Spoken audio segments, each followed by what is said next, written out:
Oliver Sacks was a British neurologist, historian, and writer. He wrote over 20 books encompassing many topics, not just about clinical case studies, but the human experience of illness. In his book Awakenings, Sacks wanted to not only highlight the medical work he was doing, but give readers insight into what his patients experienced in their illness and out. The main purpose of the text is that Sacks wanted to show readers just how patients with encephalitis lethargica, or sleeping sickness, are more than just their sleeping state. They were diverse. Each patient under his treatment with the drug levodopa, or L-DOPA, had different symptoms of their catatonia, side effects of L-DOPA, but most importantly, their lives and personalities to return to. Sacks highlighted the transformation patients went through as they awoke and re-entered the world. Many had been subject to isolation in the hospital for decades, and Sacks wrote about their personalities and the changes they went through after lost time. But while L-DOPA worked to awaken them, many only experienced this temporarily, with many having adverse side effects and returning to their sleeping state. Throughout the book, you can see how Sacks wanted to humanize clinical medicine. He challenged modern medicine by seeing patients as people, by focusing not just on their experiences, but emotions, personalities, and overall respect for patient dignity. The first primary concept we identified was mislabeling and incorrect early diagnoses as a major barrier to care. Within the text, there is a clear pattern where patients with encephalitic Parkinson's symptoms were repeatedly given labels such as hysteria, catatonia, and more before the real neurological condition was recognized. These labels became a barrier to care because they shaped how seriously the patient was taken by clinicians and what kind of care they received. Ultimately, this suggests that ethically, diagnoses are not just a medical label, but a moral act with consequences. These consequences can include making symptoms seem like a character flaw or psychological problem, reduced urgency and compassion, and delayed effective treatment and appropriate support. A great example of this is Hester Y., who at age 30 developed sudden and bizarre standstills where she would abruptly stop mid-step or sentence for multiple seconds, then continue as if nothing happened. Initially, these episodes were classified as petit mal seizures and later hysteria. Eventually, development of clear Parkinson catatonia symptoms made her neurological condition undeniable. Ultimately, her case shows how an early label can steer clinicians away from the real condition and delay appropriate understanding and support.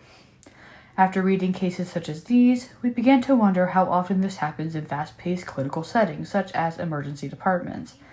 Additionally, we also wondered how healthcare providers can combat this while also keeping up with demand and quality of care.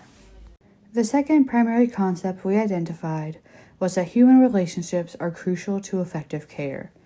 Throughout the book, Sacks argues that understanding and treating these patients requires relationships, not just observation. Sacks also states that patients should be seen as beings, not bodies, and that clinicians should become co-explorers, since only the patient can describe or portray how they are experiencing their illness. Ethically, this means that care is not only medication and procedures. Connection, attention, and respect are a crucial part of treatment, especially when someone is isolated, institutionalized, or forgotten. A great example of this is Rolando P., whose functioning and stability were strongly tied to human connection. When his mother could no longer visit, he sank into grief and decline. Later, a devoted physiotherapist became a surrogate mother that helped to stabilize the condition, and when she was dismissed for budgetary reasons, he began to deteriorate again. Sacks even frames his crisis near the end as dying of grief. After reading cases such as this, we began to recognize that in STEM classes such as anatomy and physiology, we are taught how to analyze symptoms and place them into categories to properly diagnose patients. However, from this book, we now know that a clinician should recognize that each patient has their own unique story/character that can affect how their illness affects them. The third primary concept we identified was that balance of treatment is vital to peak functioning. L-DOPA, or the so-called miracle drug that Bracken shared before, is shown to be both transformative yet unstable. In every patient case, the author shows that too little leaves patients trapped in a frozen state, but too much can push them into agitation, compulsions, paranoia, tics, or breakdowns. Ethically, this means that there is a constant battle between beneficence and non-maleficence, and good and bad effects cannot be considered separately. The author even questions whether side effects is the right term, because the trade-offs can define the whole outcome of the treatment, not just a small add-on. A great example of this is Frances D. The initial dose of L-Dopa helped her greatly, improving her energy, voice, walking, and reduced freezing, which is the best she had been in approximately 20 years. However, it also produced overactivation and other dangerous problems, such as respiratory distress and painful spasms in her eyes. After reading cases such as this, we began to realize that science is not a perfect process. It requires trial and error where clinicians learn from their mistakes to better the outcomes for all they serve. Now we will explain how the primary concepts Faith discussed apply to healthcare. Our first concept, that mislabeling and incorrect early diagnoses are a barrier to care, can be applied to patients. Incorrect diagnoses pose a safety risk for patients who may have a serious, potentially fatal disease. The wrong diagnosis prolongs a patient from getting the appropriate treatment that they need, which could be detrimental in certain cases, such as a cancer diagnosis. This ties directly into my next point about not receiving appropriate treatment. Not only could this be dangerous for leaving the actual disease untreated, but patients should not receive medication they do not need. This could cause so many issues and unnecessary harm to the body.